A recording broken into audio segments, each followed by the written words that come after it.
नमस्कार, बांदा राउंडअप के साक्षात्कार कार्यक्रम में आप सभी का स्वागत है। आज हमारे साथ हैं ऐसी शख्सियत जिन्होंने अपने परिश्रम से, अपने टैलेंट से बांदा जनपद का नाम रोशन किया है, अपने घर परिवार का नाम रोशन किया है और बांदा जनपद को पूरे भारत में एक पहचान दिलाई है। हमारे साथ है आज आमिर जी। आमिर जी, आपको बहुत बहुत स्वागत है। बहुत बहुत धन्यवाद। किस तरह का सिलेक्शन हुआ, किस रैंक आई है और क्या उपलब्धि हासिल की है आप? जी, यूपीएससी 2023-22 में मेरी रैंक 154 आई है। जी जी जी हाँ। तो हम ये जानना चाहेंगे, पहले तो बैकग्राउंड जानना चाहेंगे कि आपने शिक्षा कहाँ से प्रारंभ की, हाई स्कूल कहाँ किया, इंटर कहाँ किया, इस तरह। मेरी शुरुआती शिक्षा बांदा से ही हुई। हीरा मॉडल स्कूल तक, स्कूल में मैंने क्लास 2 तक पढ़ाई की। उसके बाद सेंट मेरी सीनियर सेकेंडरी स्कूल से मैंने हाई स्कूल पास किया। फिर मैं अलीगढ़ मुस्लिम यूनिवर्सिटी चला गया, वहाँ से 11th-12th किया और इंजीनियरिंग वहीं से कंप्लीट की। 2019 में मेरी इंजीनियरिंग कंप्लीट हुई। उसके बाद फिर यूपीएससी की तैयारी शुरू कर दी और अभी जाके सफलता हासिल की। अच्छा, मैं ये जानना चाहता हूँ कि मन में कब आया कि मुझे आईएएस बनना है? इसकी तैयारी भी से पहले भी मतलब विचार कब आया?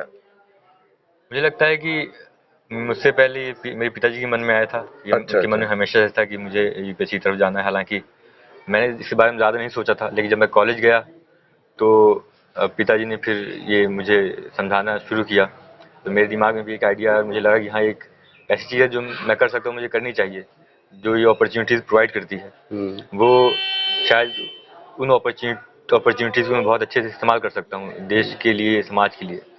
फिर मैंने अपना मन बनाया कि मुझे यूपीएससी की तैयारी करनी है और फिर कॉलेज के बाद मैंने स्टार्ट कर दिया। अच्छा, इंजीनियरिंग किया तब तक तो मुझे लगता है मन नहीं रहा होगा जब नहीं, इंजीनियरिंग। इंजीनियरिंग में कोई ऐसा इरादा नहीं था कि यूपीएससी क्वालिफाई करना। उसमें तो कभी कुछ कर रहे हैं, कभी कुछ करने वाला हाल था। तैयारी आपने कहाँ से की है? तैयारी सेल्फ स्टडी की है। अ, घर पे रह के तैयारी की है। उसके बाद जब सेकंड प्रीलिम्स दिया, उसके बाद फिर मैं जामिया आरसीए चला गया। वहाँ पे मैंने मेंस की तैयारी की। सेकंड मेंस मैंने वही दिया, फिर लेकिन उस अटेम्प्ट में नहीं हुआ। इंटरव्यू तक मैं पहुँचा लेकिन फाइनल लिस्ट में नाम नहीं आया।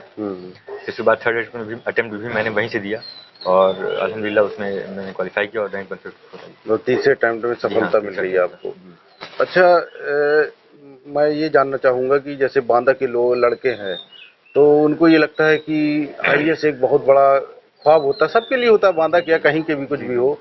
तो क्या बांदा में पैदा हुआ शख्स भी आपने करके दिखाया, जी, जी, जी। तो क्या है, मेहनत और हिम्मत हो तो कर सकते हैं? जी, बिल्कुल कर सकते हैं। कोई भी इंसान कहीं भी पैदा हुआ हो, कहीं भी पला बड़ा हो, ये चीज़ें अगर उसके अंदर हिम्मत और हौसला है, वो मेहनत करना चाहता है, उसके अंदर लगन है, ये सारी चीज़ें मायने नहीं रखती हैं।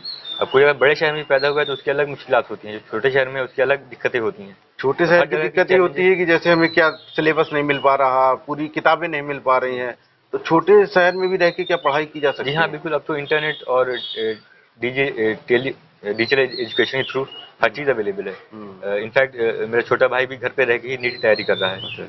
तो अब तो हर चीज़ इंटरनेट के थ्रू अवेलेबल है। और रही बात गाइडेंस की, तो जो भी सिलेक्टेड कैंडिडेट्स होते हैं या जो भी किसी भी फील्ड में सक्सेस उन्हें हासिल होती है, तो वो they are more than willing तो अपने जूनियर्स को हेल्प करने के लिए, अपने वो भी चाहते हैं कि उनके शहर से और लोग आगे बढ़ें।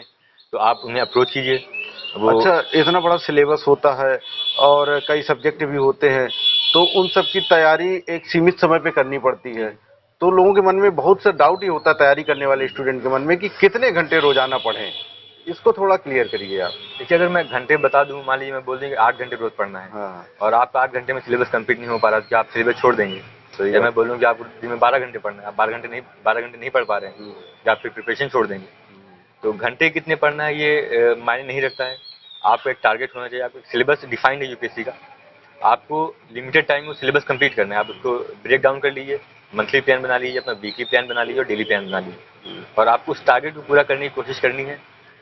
जितना आप कर सके 80-90% रोज का, 100% अगर पूरा हो जाए तो बहुत अच्छी बात है। आपको उस टारगेट को पूरा करना आपका मकसद होना चाहिए, और घंटे सेकेंडरी होता है कि आप घंटे, आपको हाँ, बहुत कोई शौक है लिमिट तो आप, में हाँ, बाउंड नहीं होना चाहिए। आप रात में सोने से पहले अपने घंटे काउंट कर सकते हैं, आज मैं इतने घंटे पढ़ा। हालांकि मकसद आपका ये होना चाहिए कि आपको जो टारगेट है, तो वो आपका पूरा टारगेट होगा। पूरा होगा। हाँ, ये इतना हमको आज इतना जी, कंप्लीट करना है, जी, जी, फिर आगे दूसरा जी, जी, हाँ, कंप्लीट बिल्कुल। करना। अच्छा, एक ये है कि अमूमन दिमाग में ये होता है कि जो आईएएस लड़का बना है जी, जी। 24 घंटे पढ़ता रहता होगा, लेकिन ऐसा नहीं होता। आप मनोरंजन के लिए क्या करते थे? मैं स्वस्थ मनोरंजन भी जी, जी, हाँ, बिल्कुल, आवश्यकता होती बिल्कुल। है। जी, और मैं हमेशा ये बात बोलता हूँ सबको, जो भी मुझसे पूछता है, मैं हमेशा बोलता हूँ कि रोज दिन में कुछ देर, आधा 1 घंटा आप ब्रेक के लिए निकालिए, और हफ्ते में थोड़ा और लंबा 3-4 घंटे आप ब्रेक के लिए निकालिए। अगर आप ऐसा नहीं करेंगे तो आप बर्न आउट हो जाएंगे, आप अपने आप को वियर डाउन कर देंगे, आप थक जाएंगे, आप तैयारी पूरी नहीं कर पाएंगे। रिलैक्स करना बहुत ज़रूरी है। मेरे लिए था कि मुझे मूवी देखना बहुत पसंद है, मुझे पढ़ाई रीडिंग करने का बहुत शौक है।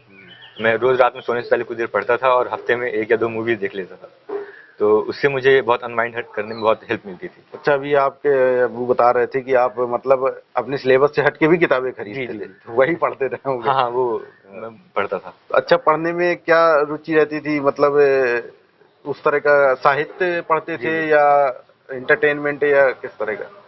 साहित्य, fiction, non fiction, history, science, जो भी मिल जाता था, जो भी इंटरेस्टिंग लगता था, वो मैं सब पढ़ लेता था।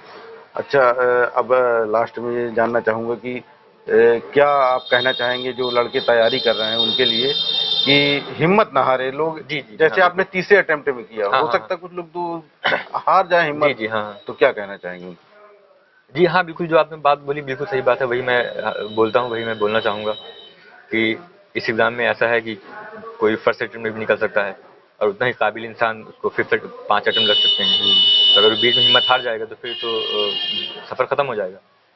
लेकिन हिम्मत नहीं हारनी है, लगन और उसी हौसले और मेहनत के साथ पढ़ाई करनी है। और सबसे बड़ा एक इसमें जो मिथ है वो ये है कि यूपीएससी क्वालिफाई कर लिया तो कोई बहुत बड़ा काम कर लिया, इसलिए यूपीएससी क्वालिफाई करना है कि समाज में बहुत नाम होगा और बहुत पावर वगैरह हो जाएगी। तो ये सब बहुत नेगेटिव मोटिवेशन होता है। अगर आप यूपीएससी करना भी चाहते हैं तो आपके अंदर पॉजिटिव मोटिवेशन होना चाहिए कि कुछ अच्छा करना है समाज अच्छा के लिए। करना, हाँ, पावर पोजीशन के जी लिए हाँ, नहीं, समाज के काम आने के और लिए। वो अच्छा आप किसी भी पोजीशन पर रह कर सकते हैं।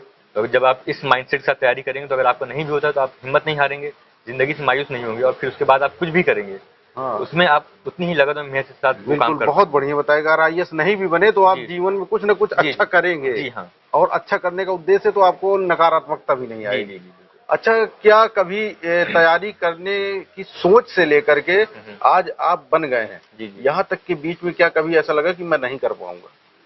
जी हाँ, अक्सर लगता था। इनफैक्ट सेकंड अटेम्प्ट के बाद जब प्रीलिम्स दिया था, रिजल्ट नहीं आया था। हालाँकि उसमें मेरे को काफ़ी अच्छे मार्क्स आए थे बाद में, लेकिन बहुत ज़्यादा उस टाइम एंग्जायटी थी। तब मैंने अपने पिताजी से कहा भी था ये बात कि फँसा दिया, हाँ, नहीं हो पाएगा हमसे। लेकिन फिर वो एक मोमेंटरी होता है, आप बहुत लो फील कर रहे होते हैं, आप बहुत ज़्यादा हाँ, हाँ, हाँ, निराश होते हैं कि पता नहीं होता क्या होने वाला है, हाँ, भविष्य का पता नहीं है, तो वही एंग्जायटी का सोर्स होता है कि आपको पता नहीं क्या, अनसर्टेनिटी। तो बहुत ज़्यादा एंग्जायटी थी, बहुत ज़्यादा निराशा थी, लेकिन फिर पिताजी ने कहा कि मर्ज़ी तुम्हारी है, मेहनत हाँ, तुम्हें छोड़ करनी भी है। सकते हाँ, हो। तुम चाहो तो छोड़ दो, कुछ और कर लेना, लेकिन इतनी मेहनत की है, तो इन रिज़ल्ट का इंतज़ार कर लो। रिज़ल्ट आया, तो हो गया उसमें प्रीलिम्स क्वालीफाई। तो बस वही है एंग्जायटी कि से निकलने के लिए क्या कुछ खास किया? माता-पिता का बहुत ज़्यादा सपोर्ट था, घर वालों का, हाँ, रिश्तेदारों का, नाना-नानी लोग, उनका बहुत हमेशा सपोर्ट रहता है, दोस्तों का बहुत सपोर्ट था। तो वो हमेशा मोटिवेट करते रहते थे कि तुम्हारा तो हो ही जाएगा, तुम्हारा तो हो ही जाएगा। हालाँकि अपने आप से अंदर से कॉन्फिडेंस नहीं आता कि क्योंकि मैं प्रिपेयर कर रहा हूँ तो मुझे पता है मैं किन लोगों के साथ प्रिपेयर कर रहा हूँ, कैसा उनका लेवल है, तो इसलिए अपने ऊपर इतना कॉन्फिडेंस नहीं आता। लेकिन जब कोई और बोलता है तो उससे हौसला मिलता है और यही सब बातें इन्होंने बहुत हेल्प किया मुझे अपनी एंग्जायटी से उभरने में। परिवार का, जी, दोस्तों जी, का हाँ। सहयोग रहा, एक यही सब सपोर्टिव काम एनवायरनमेंट आते हैं बहुत ये। ज़्यादा ज़रूरी आज होता है। जब आप सफल हो गए हैं तो अब कैसे बधाई संदेश मिल रहे हैं, कैसी खुशी मिल रही है अब आज? बधाई संदेश का तो जब से मैं दिल्ली से यहाँ आया हूँ तो तांता जुड़ा हुआ है, मतलब लोग लगातार बधाइयाँ दे रहे हैं, बहुत खुश हैं लोग। इस बात की मुझे भी बहुत खुशी है कि मेरी वजह से लोग इतने खुश हैं। मेरा हमेशा ये प्रयास रहता था कि मैं लोगों की उम्मीदों पर खरा उतरूँ और आज मैंने उनकी उम्मीदों को पूरा कर दिया। ये मेरे लिए बहुत गर्व और खुशी की बात है। तो ये थे आमिर जी हमारे साथ। आप इस साक्षात्कार को जरूर देखें, यदि आप तैयारी कर रहे हैं या आपके आसपास कोई तैयारी कर रहा है तो उसको भी ये साक्षात्कार जरूर दिखाएं। इन्होंने बताया कि अगर अंदर से कुछ अच्छा करने की सोच है, जिंदगी में समाज के लिए, देश के लिए कुछ करने की सोच है, तो आप हमेशा सफल होंगे।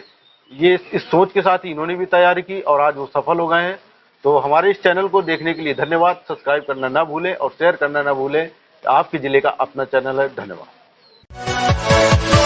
Yeah.